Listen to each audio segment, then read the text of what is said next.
Hi, it's Karen, the Weekend Craftaholic, and thanks for joining me of my flip through of my 30 Days of Gratitude album. Now, I have already done a couple of videos on this, so if you want to find out a little bit more about how I put the book together, the paper collection I'm using, just check that little link instead, because I'm not going to repeat all of that. Instead, I'm going to just give you a flip through of each of the pages. Now, I did have best intentions of doing updates every few days, or at least weekly.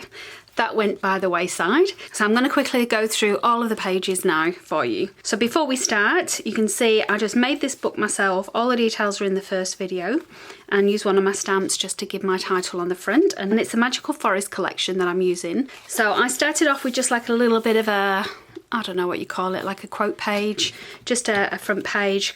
I don't know why I don't like starting anything on that side. I always like to start on this side of an album.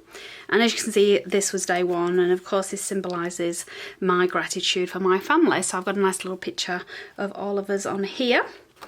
And then as we move on, I've got a quote here that I used, as well as some journaling at the side of that.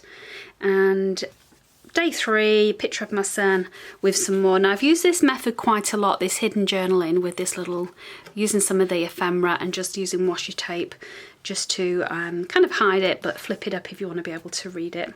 So this was obviously just some washi tape pictures. This was a bit of a mix again, some stickers, some journaling, photos and die cuts on day four.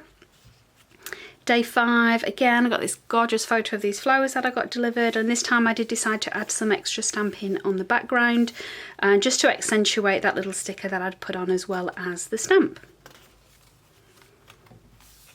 As I mentioned, I've got some hidden journaling here, and the main reason for that is just so I can squeeze everything on. I love this big quote, but if I'd have tried to squeeze the journaling around it, I think it would have just looked a bit too messy. So I've got all that hidden in here. And then on day 7, I've got a picture of my mum and dad. This was a FaceTime session with them, which we don't do often enough. I got this little sticker as well that I'd used some foam squares to raise up. And my mum says this all the time, so this quote was perfect to add here. And because the background was so busy as well, I didn't want to do too much on this page. Again, day 8, I'm using this method, tried and tested method of hidden journaling, and it doesn't need much else, just in a little bit of stamping and stickers. And this time for the hidden journaling, instead of just using washi at the top, I actually folded over a piece of scrap paper and then put a sticker on top, so it was more like a little booklet than anything else. And I used an old glassine bag just to decorate the back of this picture. This is a little dove that's nesting in our back garden. I was absolutely grateful of that. I love checking in on it every day and seeing it develop.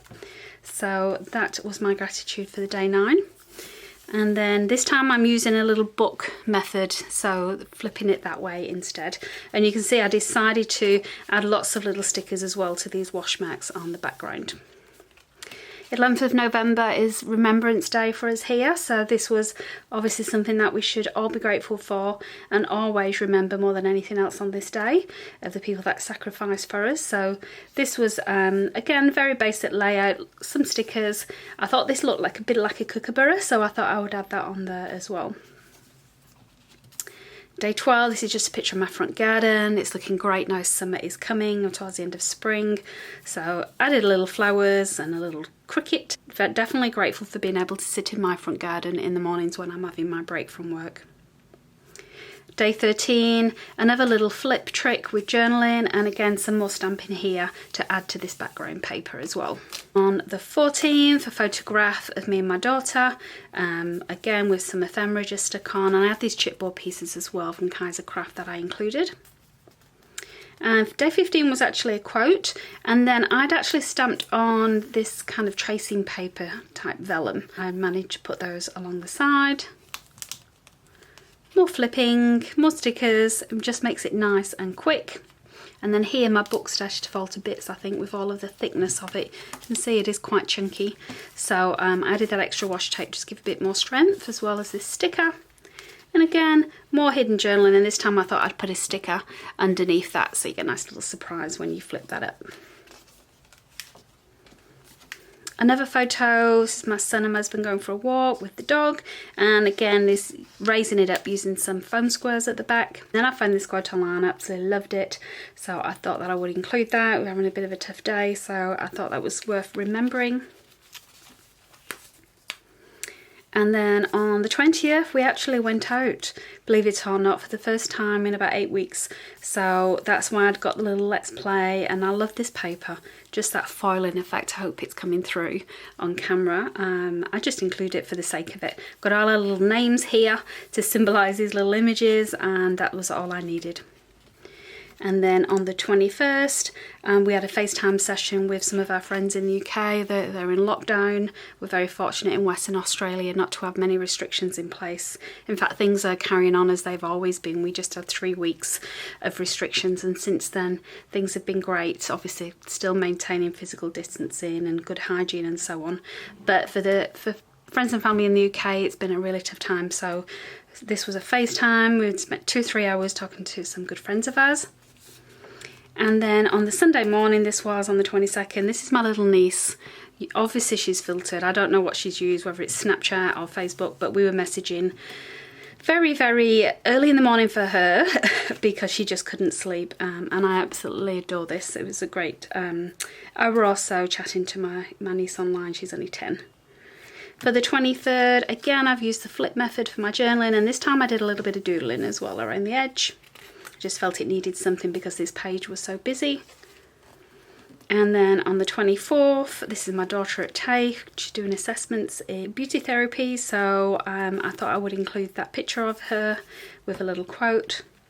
And then on the 25th, I've included quite a few little pictures that we took while we were at bowling. This was taken from a machine at bowling, but I took a picture of the picture so I could include it here, and I just printed these off on my sprocket with a little quote here.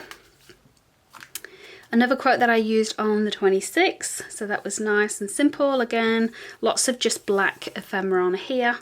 And then 27th, you can see I used the Grateful chipboard again just to get those used up. And getting to the end, day 28, another flip, but I'd added a little bit more embellishment on here along with this quote. And day 29, if you can see, you're falling into a pattern here. It was so quick and easy. And then the last day on the 30th, I absolutely love this method for hidden journaling. Obviously, when you're doing something as personal as a gratitude journal, you don't want all of your memories out on display immediately. Hopefully the family will find them if they ever decide to go and look through these books. But for now, I think it's a great way of displaying what you've done without having everything on show. So that was my 30 days of gratitude for November. It's really set me up well for the start of my December daily. If you've not seen my prep for my foundation pages for that, again, I'm just linking it at the top for you. But I am well and truly ready for December daily, and I can't wait to get started. I think we have all been ready for it this year. In fact, this is the first year that I've actually put my decorations up at the start of the month rather than towards the middle. That is my overview of my gratitude journal. Thank you for watching, and I'll hope to see you tomorrow. Have a great crafting weekend.